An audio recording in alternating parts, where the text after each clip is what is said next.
அனைத்து தமிழ் உள்ளங்களுக்கும் அன்பு வணக்கங்கள்.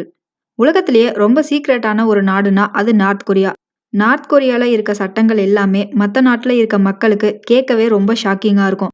ஏன்னா அந்த அளவுக்கு ஸ்ட்ரிக்டான ரூல்ஸை ஃபாலோ பண்றது மட்டும் இல்லாம அந்த ரூல்ஸை யாராவது மீறினா அவங்களுக்கு கடுமையான தண்டனைகளும் கொடுத்துட்டு வராங்க. இந்த பதிவுல நார்த் கொரியாவை பத்தி இன்ட்ரெஸ்டிங்கான பல தகவல்களை பார்க்க போறோம். இந்த வீடியோவை ஸ்கிப் பண்ணாம கடைசி வரைக்கும் பாருங்க. முதல்ல பார்க்க போற விஷயம், நார்த் கொரியாவுல பெண்களுக்கு கார் ஓட்ட அனுமதி கிடையாது. அரசாங்கத்துல உயர்ந்த பதவியில இருக்க ஆண்கள் மற்றும் ராணுவத்துல உயர்ந்த பதவியில இருக்க ஆண்கள் மட்டும்தான் நார்த் கொரியால கார் ஓட்ட முடியும். பெண்கள் அரசாங்கத்துல வேலை பார்த்தாலும் நார்த் கொரியால அவங்களுக்கு கார் ஓட்ட அனுமதி கிடையாது. உலகத்திலேயே நார்த் கொரியால மட்டும்தான் இன்டர்நெட் யூஸ் பண்றத தடை பண்ணியிருக்காங்க. ஒரு சில ப்ரொஃபஷன்ல இருக்கிறவங்க மட்டும்தான் இன்டர்நெட் ஆக்சஸ் பண்ண முடியும். அதுவுமே இன்டர்நெட்ல அவங்க என்னென்ன பண்றாங்கன்றத கவர்மெண்ட் மானிட்டர் பண்ணிட்டு தான் இருப்பாங்க. நார்த் கொரியால வெறும் 28 வெப்சைட்ஸ் மட்டும்தான் ஆக்சஸ் பண்ண முடியும். நார்த் கொரியால கம்ப்யூட்டர் யூஸ் பண்ணவும் தனியா பெர்மிஷன் வாங்கணும். கம்ப்யூட்டர் யூஸ் பண்ண பெர்மிஷன் இருக்க சிலர் மட்டும்தான் இந்த 28 வெப்சைட்டையுமே ஆக்சஸ் பண்ண முடியும். நார்த் கொரியால சாதாரணமாவே மக்களுக்கு நிறைய ரெஸ்ட்ரிக்ஷன்ஸ் இருக்கும். ஆனால் ஜூன் 8ஆம் தேதி மட்டும் எக்ஸ்ட்ராவா ஒரு சில ரெஸ்ட்ரிக்ஷன்ஸ் மக்களுக்கு இருக்கும். ஏன்னா ஜூன் 8 1994 நார்த் கொரியாவோட ஃபவுண்டர் கிம் இல் சங் இறந்தாரு. ஸோ இந்த ஒரு நாள் மக்கள் ஒரு சில ரூல்ஸை எக்ஸ்ட்ராவா ஃபாலோ பண்ணணும். அது என்னன்னா, அந்த ஒரு நாள் மக்கள் யாருமே சிரிக்கக்கூடாது, சத்தமா பேசக்கூடாது, டான்ஸ் ஆடக்கூடாது, ட்ரிங்க் பண்ணக்கூடாதுன்னு ஒரு சில ரெஸ்ட்ரிக்ஷன்ஸ் எக்ஸ்ட்ராவா இருக்கும். முக்கியமா பப்ளிக் பிளேஸ்ல. இது இறந்தவங்களை அவமதிக்கிறதுக்கு சமம்னு சொல்றாங்க. இதை யாராவது மீறினா அவங்களுக்கு கடுமையான தண்டனை கொடுப்பாங்க. ஏன் சில சமயங்கள்ல மரண தண்டனை கூட கொடுத்துருக்காங்க. வீட்ல திடீர்னு தீ பிடிச்சா அவங்களுக்கு பிடிச்ச ஏதாவது ஒரு பொருளை காப்பாற்றணும்னு நினைப்பாங்க. ஆனால் நார்த் கொரியால ஒரு வீட்ல தீ பிடிச்சா மக்கள் முதல்ல செய்ய வேண்டிய விஷயம் அவங்களுடைய பொலிட்டிக்கல் லீடர்ஸோட போட்டோவை காப்பாற்றணும். அதுக்கப்புறம் தான் அவங்களுக்கு தேவையான முக்கியமான பொருளையோ இல்ல அவங்க உயிரையே காப்பாத்திக்கணும். நார்த் கொரியால இருக்க எல்லா வீட்லயுமே அவங்களுடைய பொலிட்டிக்கல் லீடர்ஸோட போட்டோஸ் இருக்கும். அப்படி யார் வீட்லயாவது இந்த போட்டோஸ் இல்லைன்னா அது குற்றம்னு சொல்றாங்க.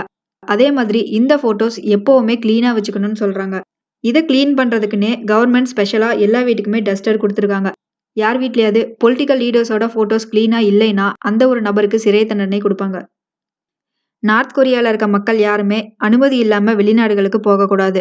சரியான காரணங்கள் இருந்தா மட்டும்தான் ஒருத்தரை வெளிநாட்டுக்கு போகவே அனுமதிப்பாங்க. அப்படி யாராவது அனுமதி இல்லாம தப்பிச்சு போகணும்னு நினைச்சாங்கன்னா அந்த ஒரு நபரை நார்த் கொரியால இருக்க ஒர்க் கேம்ப்னு சொல்ற பிரிசன் கேம்ப்ல போட்டுருவாங்க. இல்லைன்னா மரண தண்டனை கொடுத்துருவாங்க. நார்த் கொரியால இருக்க யாருமே அவங்க விருப்பப்பட்ட ப்ரொஃபஷனை சூஸ் பண்ணவே முடியாது. ஒருத்தர் டாக்டர் ஆகணுமா, டீச்சர் ஆகணுமான்னு அவங்களுடைய கெரியரை கூட கவர்மெண்ட் தான் டிசைட் பண்ணும். அதுவுமே அந்த ஒரு நபருடைய டேலண்ட்டை பொறுத்தோ இல்ல அவங்களுடைய தேவையை பொறுத்தோ டிசைட் பண்ண முடியாது. கவர்மெண்ட்டுக்கு என்ன தேவையோ அதை பொறுத்து தான் யார் என்ன ப்ரொஃபஷனை சூஸ் பண்ணணுன்றத கவர்மெண்ட் டிசைட் பண்ணும். இதுக்கு யாராவது சம்மதிக்கல இல்ல இந்த முடிவுக்கு யாராவது எதிர்ப்பு தெரிவிக்கிறாங்கன்னா அவங்கள பிரிசன் கேம்ப்ல போட்டுருவாங்க. நார்த் கொரியால இருக்க மக்கள் எங்க வாழணும்னு அவங்க முடிவு பண்ணக்கூடாது. நார்த் கொரியன் கவர்மெண்ட் தான் இந்த விஷயத்தையும் முடிவு பண்ணும். நார்த் கொரியாவோட கேபிட்டல் பியாங்யாங்ல ஒருத்தர் வாழணும்னா அதுக்கு கவர்மெண்ட் கிட்ட இருந்து பெர்மிஷன் வாங்கணும். நம்ம வேலைக்கு போறப்போ எப்படி நம்ம கிட்ட குவாலிஃபிகேஷன் கேட்கறாங்களோ அதே மாதிரியே நார்த் கொரியாவோட கேபிட்டல்ல வாழணும்னா அந்த ஒரு நபருக்கு ஒரு சில குவாலிஃபிகேஷன்ஸ் இருக்கணும். கவர்மெண்ட் ஒரு சில விஷயங்களை அந்த ஒரு நபர்கிட்ட இருந்து எதிர்பார்ப்பாங்க. அதுல முக்கியமான 3 விஷயம் என்னன்னா, முதல் விஷயம் அந்த ஒரு நபர் மட்டும் இல்லாம அவருடைய மொத்த குடும்பமுமே அரசாங்கத்துக்கு ரொம்பவே லாயலா இருக்கணும். 2வது அந்த ஒரு நபர் அரசாங்கத்துல ஏதாவது ஒரு உயர்ந்த பதவியில இருக்கணும். அப்படி இல்லைன்னா அந்த ஒரு நபர் பணக்காரங்களாவும் அரசாங்கத்துக்கு தொடர்ந்து வரி கட்டிட்டு வரவங்களாவும் இருக்கணும். இதெல்லாம் இருக்கிறவங்க மட்டும்தான் பியாங்யாங்ல வாழ முடியும். நார்த் கொரியாவோட கேபிட்டல்ல வாழ்ற மக்கள்ல மேக்சிமம் பணக்காரங்களாவும் கவர்மெண்ட்ல ஹை பொசிஷன்ல இருக்கிறவங்களாவும் தான் இருப்பாங்க. டூர் போறதுனா புதுசா ஒரு பிளேஸை சுத்தி பார்க்கறதுனா எல்லாருக்குமே ரொம்ப பிடிக்கும்.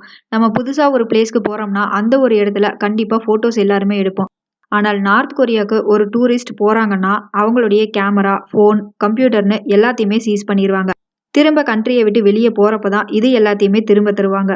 இதையும் மீறி நார்த் கொரியால ஒரு டூரிஸ்ட் போட்டோ எடுக்கணும்னு நினைச்சா அதுக்குன்னு தனியா பெர்மிஷன் வாங்கணும். இது மட்டும் இல்லாம நார்த் கொரியால ஒரு டூரிஸ்ட் எங்க போறாங்க, என்ன பண்றாங்க, யார்கிட்ட பேசுறாங்கன்னு எல்லாத்தையுமே க்ளோஸா மானிட்டர் பண்ணுவாங்க. நார்த் கொரியால ஒருத்தர் ஃபாரின் மூவிஸ் பார்க்கறதோ இல்ல சாங்ஸ் கேட்கறதோ சட்டப்படி குற்றம். அப்படி யாராவது செஞ்சா அந்த ஒரு நபருக்கு சிறை தண்டனை கொடுப்பாங்க. முக்கியமா சவுத் கொரியன் மூவிஸோ சீரியல்ஸோ இல்ல அமெரிக்கன் மூவிஸ் இதெல்லாம் பார்த்தா அந்த ஒரு நபருக்கு மரண தண்டனை கொடுப்பாங்க. நார்த் கொரியால அதிகமா ஸ்மகிள் பண்ற விஷயங்கள்ல சவுத் கொரியன் சீரியல்ஸும் இருக்கு. ஆனால் இப்படி ஒரு சட்டம் இருக்க இந்த நாட்டை ரூல் பண்ற கிம் ஜாங் உன் ஹாலிவுட் மூவிஸோட பெரிய ஃபேன்னு சொல்றாங்க. இது மட்டும் இல்லாம அவர்கிட்ட கிட்டத்தட்ட 20,000 ஹாலிவுட் மூவிஸோட டிவிடிஸ் இருக்குன்னு சொல்றாங்க. நார்த் கொரியால வெஸ்டர்ன் ரிலிஜியன ஃபாலோ பண்றதோ, இல்ல அவங்களுடைய கொள்கைகள பரப்புறதோ குற்றம். இத செஞ்சதுக்காக பலருக்கு மரண தண்டனை பப்ளிக்கா குடுத்திருக்காங்க. உலகத்திலேயே அதிகமா விக்கிற, அதிக மக்கள் படிக்கிற ஒரு புத்தகம்னா அது பைபிள். இந்த பைபிள் காப்பீஸ நார்த் கொரியால ஒரு சிலர் டிஸ்ட்ரிபியூட் பண்ணதுனால அவங்களுக்கு மரண தண்டனை குடுத்திருக்காங்க. அதே மாதிரி நார்த் கொரியால பைபிள் வைத்திருந்தா கூட அது illegal. North Korea and south Korea தனித்தனி நாடானதுக்கு அப்புறம் நார்த் கொரியால இருந்து கிட்டத்தட்ட பல்லாயிரக்கணக்கான மக்கள் சவுத் கொரியாவுக்கு வந்திருக்காங்க. நார்த் கொரியால இருக்க மக்கள் யாருமே அவங்க விருப்பப்பட்ட ஹேர் ஸ்டைல வைக்க முடியாது. 2013ஆம் ஆண்டு கிம் ஜாங் உன் பதவிக்கு வந்த அப்புறம் மக்கள் என்னென்ன ஹேர் கட் பண்ணணும்னு ஒரு தனி லிஸ்டையே இன்ட்ரடியூஸ் பண்ணினாரு. இந்த லிஸ்ட்ல இருக்க ஹேர் ஸ்டைல் மட்டும்தான் யாரா இருந்தாலும் வைக்கணும். இந்த லிஸ்ட்ல மொத்தமா 28 ஹேர் ஸ்டைல் தான் இருக்கும். இதுல ஆண்களுக்கு 10 ஆப்ஷனும் பெண்களுக்கு 18 ஆப்ஷனும் கொடுத்திருக்காங்க. நார்த் கொரியாவிலேயே ரொம்ப டெவலப்பான ஒரு பிளேஸ்னா அது நார்த் கொரியாவோட கேபிட்டல் தான். அதே மாதிரி இந்த கேபிட்டலை விட்டு ஒருத்தர் வெளியே போகணும்னா அதுக்குன்னு தனியா டிராவல் பாஸ்னு சொல்லி ஒரு சர்டிபிகேட் வாங்கணும். நார்த் கொரியாவை பத்தி இந்த உலகத்துக்கு தெரிஞ்ச விஷயம், பல நாடுகளும் பேசுற விஷயம் எல்லாமே கொஞ்சம் தான். தெரியாத விஷயம் இன்னும் எவ்வளவோ இருக்கு. இதுல பல விஷயங்களுமே நார்த் கொரியால இருந்து வெளியே வந்த மக்கள் சொன்னதை வச்சு இந்த தகவல்களை சேகரிச்சிருக்காங்க. ஆனால் இது எந்த அளவுக்கு உண்மை, நார்த் கொரியால இது எல்லாம் நிஜமாவே நடக்குதான்னு அங்க இருக்க மக்களுக்கு மட்டும்தான் தெரியும். இதுல எந்த ஒரு விஷயம் உங்களுக்கு கேட்கறதுக்கு ரொம்பவே ஷாக்கிங்கா இருந்துச்சுன்னு கமெண்ட் செக்ஷன்ல சொல்லுங்க. இந்த வீடியோ உங்களுக்கு பிடிச்சிருந்தா ஷேர் பண்ணுங்க, மறக்காம சப்ஸ்கிரைப் பண்ணுங்க. நன்றி.